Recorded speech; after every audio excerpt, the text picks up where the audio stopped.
I did not cry. I did not shake. I sat across from my brother and his wife in that conference room and I let them talk. That was the hardest part. Not the months of planning. Not the sleepless nights running the numbers. The hardest part was sitting still while my brother looked me in the eye and lied, and choosing not to flinch. But I'm getting ahead of myself. My name is Claire. I'm 31 years old. I'm a certified forensic accountant, which means I spend my days finding money people thought they had hidden.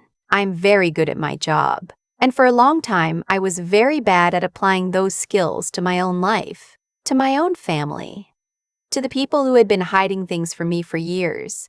I want to tell you what happened, all of it, because I think some of you already know this feeling, that slow, nauseating realization that the people who were supposed to love you most have been treating you like a resource, not a daughter, not a sister, a resource, something to be managed and allocated and used until there's nothing left. It started, like most things in my family, with money that wasn't mine being spent as if it were theirs. My grandmother on my mother's side passed away when I was 19. She was a quiet woman, a retired school teacher from rural Ohio, and she had spent decades living on almost nothing so she could leave something behind for her grandchildren. She left me $23,000. It wasn't a fortune, but it was everything she had, and she had written my name on the account herself. She told me, the last Christmas I saw her alive, that it was for my future, for school, for whatever I needed to build something real.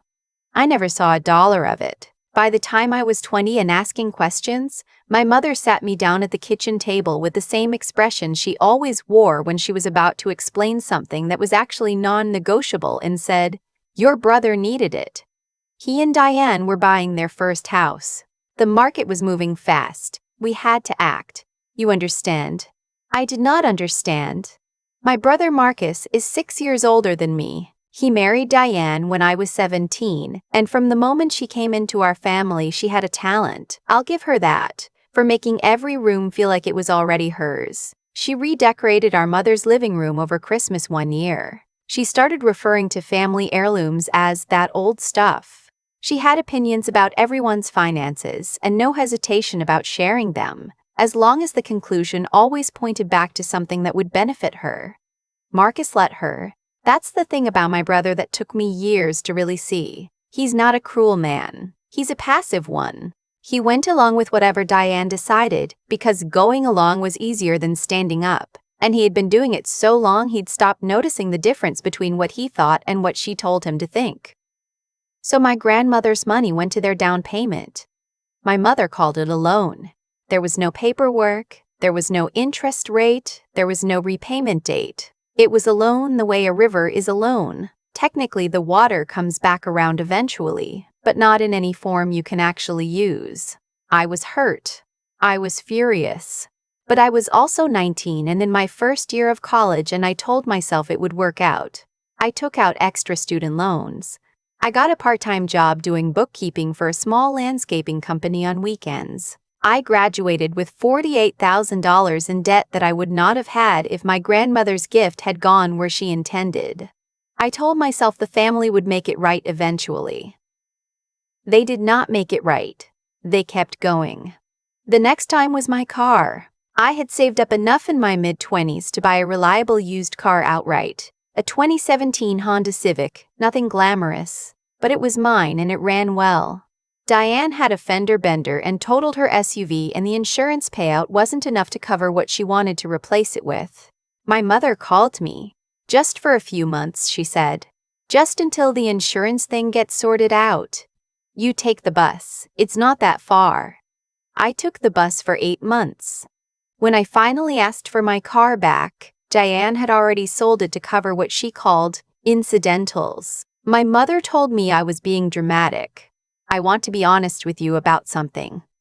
I did not handle this well for a long time. I complained. I withdrew. I spent years cycling between confronting them and backing down the moment anyone cried or raised their voice.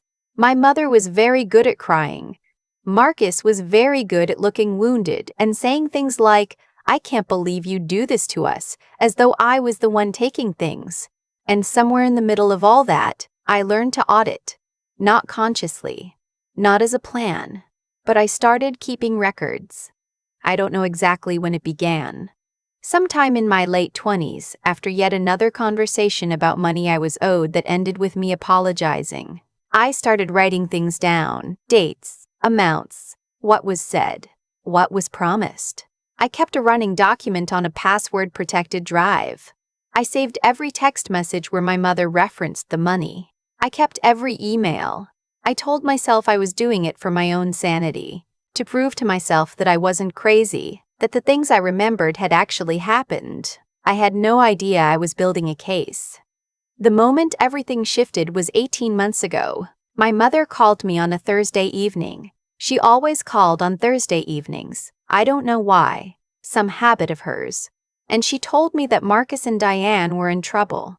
Real trouble. Diane had co-signed a business loan for her brother's contracting company 3 years ago, and the company had collapsed, and now the lender was coming after her. The amount was $91,000. I'm not gonna lie to you. My first feeling was something I'm not proud of. It was relief. The kind that comes when you realize that a problem you've been waiting for has finally arrived, and it isn't your fault. My mother did not call to update me. She called to ask for money. My savings. My own personal savings account that I had built over years of working and budgeting and doing without. I had $87,000 in that account. I know that's more than most people my age have. I had built it carefully. I had milked it carefully. I had not gone on vacations. I had not bought a house yet because I was waiting until the numbers made sense. I had lived lean and kept records, and that money was mine. My mother's exact words were, "We're family, Claire. This is what family does." I did not say yes. I did not say no. I said, "Let me think about it," and then I hung up the phone and sat in my kitchen for a very long time. Here's what I knew.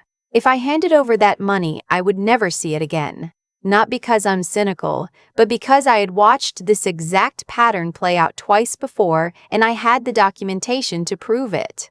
I also knew that if I refused, they would find another way to pressure me. My mother had mentioned, almost offhandedly, that she had talked to someone about what options they had. I had a feeling that meant a lawyer. I was right. 6 weeks later, I was served with papers. My mother and Marcus and Diane were petitioning a civil court to have my savings declared a family asset on the grounds that I had, quote, benefited substantially from family financial support over the course of my adult life, and that it was therefore equitable for those funds to be made available to address a family financial emergency. I sat with those papers for a long time. I read them 3 times, and then I did something that probably looked very strange to anyone watching. I smiled. Because here's the thing they didn't know. I had spent the previous 6 weeks, from the moment my mother asked for the money, doing what I do for a living. I had pulled records. I had cross-referenced accounts. I had filed information requests. I had talked to a forensic attorney named Patricia, who I had worked with on a corporate case 2 years prior. And what I had found was significantly more interesting than anything my mother's petition contained. Let me tell you about the house. When Marcus and Diane bought their home 15 years ago, the one purchased partly with my grandmother's $23,000, the property was deeded in both their names, standard. But 7 years ago, during a period when Marcus and Diane were having serious marital problems that the family did not discuss out loud, but everyone knew about, Diane had quietly refinanced the mortgage under her name only. She had done this without Marcus's signature. She had done this using documents in which Marcus's signature appeared, but which Marcus told me when I asked him directly in a recorded phone call he did not remember signing. He did not remember signing because he had not signed them. Diane had signed for him. That is called forgery. In Ohio, where they live, that is a felony. There was more. The business loan that Diane had co-signed for her brother, the one that had created this entire crisis, had been structured in a way that routed $22,000 back into a private account in Diane's name within the first 6 months. This is called fraudulent transfer. Her brother's company had failed conveniently 14 months later. And there was more still. Going back through bank records I had legally obtained through the discovery process, once they filed their petition, I found 3 wire transfers from my parents' joint account to Diane's private account totaling $34,000 over the past 4 years. The memo lines on those transfers said things like home repair and medical and loan repayment.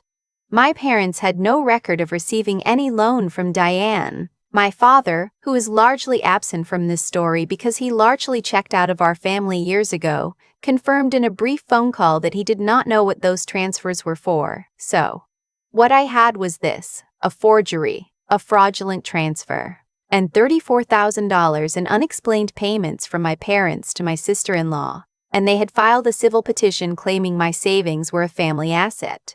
I want to be precise about what I did next, because I think people sometimes imagine revenge as something hot and satisfying in the moment. It wasn't like that. It was cold. It was careful. It was the same methodical work I do on any case, except this time the subject was my own family, and every piece of evidence I turned over caused something emotionally that I can't fully describe. Patricia and I prepared a response to their petition. The response did not argue that the savings were mine. We would get to that. The response opened with a motion to compel full financial disclosure from all 3 petitioners, Marcus, Diane, and my mother, and it attached 87 pages of preliminary documentation. 87 pages. Bank records, property records, the refinancing paperwork, the wire transfers, the phone call transcript, all of it, organized and cross-referenced the way I had been trained to do in my professional life. We filed on a Monday morning. On Tuesday afternoon, Diane called me. She did not say hello. She said, "What is this?" I said, "It's a financial disclosure motion, standard in civil cases." She said, "There are things in here that are private." I said, "Well, they're part of the record now." There was a long pause. I could hear her breathing. And then she said, "What do you want?" I had thought about this question for a long time. I had written out answers and deleted them. I had talked to Patricia about what was legally advisable and what was personally advisable and how much overlap there was between the two. What I said was, "I want to meet everyone. Your attorney, my attorney. This week." They agreed. The meeting was at Patricia's office on a Friday. I wore gray. Nothing dramatic. I wanted to look like someone who had already decided how this would go because I had. My mother arrived first. She looked tired and she would not meet my eyes when she sat down. Marcus came in behind her looking the way he always looks in conflict, like he was waiting for someone to tell him what to feel. Diane came in last and she sat down and looked at me and I could see her calculating. She was still trying to figure out how much I knew and whether any of it was solid. She didn't know yet that all of it was solid. Their attorney was a man named Gerald who specialized in family civil disputes and who had clearly been briefed on the basic outline of their petition but not on our response. I watched his face as Patricia's associate handed him our full documentation package. He flipped through the first 20 pages. Something behind his eyes went quiet. Patricia spoke first. She laid out what we had found. She did not editorialize. She presented it the way you'd present findings in any professional context, methodically, clearly, with specific citations for every claim. The fraudulent refinancing, the diverted loan funds, the unexplained transfers. When she got to the refinancing, Marcus looked at Diane. I had been watching for that moment. The precise second when he understood. He turned to look at her and his face did something I can only describe as collapsing inward. And she looked straight ahead and did not look back at him. Gerald cleared his throat and asked for a brief recess. We took 15 minutes. When we came back, he opened with a statement that the petitioners were interested in exploring a negotiated resolution. Patricia said that was fine. She slid a single sheet of paper across the table. The sheet had 5 items on it. 1. The civil petition would be withdrawn with prejudice. 2. My grandmother's $23,000, adjusted for 15 years of compound interest at the applicable federal rate, would be repaid to me within 90 days. 3. The cost of my car, similarly adjusted, would be repaid within the same window. 4. My parents would provide written acknowledgement that my savings account was my sole property and make no future claims against it. 5. All three petitioners would enter into a non-disparagement agreement and have no further communication with me unless I initiated it. Gerald looked at the sheet for a long time. My mother started to say something about how this wasn't what family was supposed to look like. Patricia said with great professionalism and zero warmth that she'd ask her to hold her comments until the attorneys had spoken. The negotiation, such as it was, took another 40 minutes. They pushed back on the interest calculation. Patricia didn't move. They asked whether we'd consider a payment plan. Patricia said 90 days was already a courtesy. Gerald asked, once, what would happen to the information we had gathered if they did not settle? Patricia said we would fulfill any legal obligations we had to report potential criminal activity to the appropriate authorities. That was the end of the negotiation. They signed. I want to tell you about the drive home because I think it matters. I sat in my car in the parking garage for about 20 minutes before I could make myself start the engine. Not because I was sad. Not exactly. It was something more complicated than sad. I had spent years of my life being managed by people who assumed I wouldn't figure it out, that I wouldn't push back, that I cared too much about being liked or keeping the peace or being someone they could call family. The thing is, I did care. I still care. I don't think caring makes you weak. I think being unwilling to stop caring, being unwilling to let people take that from you on top of everything else, is actually a form of stubbornness I'm proud of.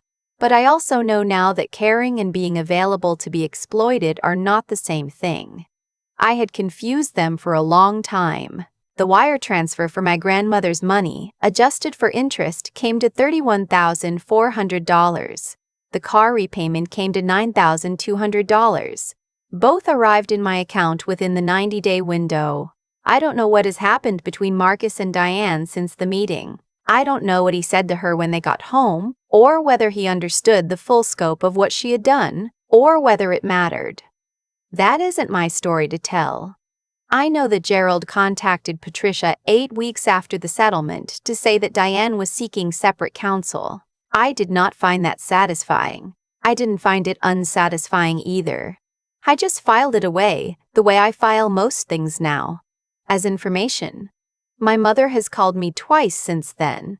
I didn't answer. I'm not sure I will. That might sound cold, and maybe it is, but there is a difference between the door being closed and the door being locked, and I know which one this is. I left the key on my side. Some of you are going to ask why I didn't just report everything to law enforcement and let the system handle it. It's a fair question. Patricia and I discussed it. The honest answer is complicated. The fraudulent refinancing was real, but proving criminal intent on Diane's part versus, say, a paperwork error, someone could argue in court, was going to be expensive and slow. The diverted loan funds were suspicious but not necessarily prosecutable without a longer investigation. What I had was powerful as leverage. As a criminal case, it would have been a 2-year fight that cost me money I didn't want to spend on people I was trying to leave behind. I chose the outcome that gave me the most and cost me the least. That's not justice in the cinematic sense, but it's mine. I've been thinking about something one of my old professors said in a forensic accounting seminar years ago. He said the most important skill in this work isn't knowing where to look. It's knowing how to wait, knowing how to sit on information until the moment it does the most good.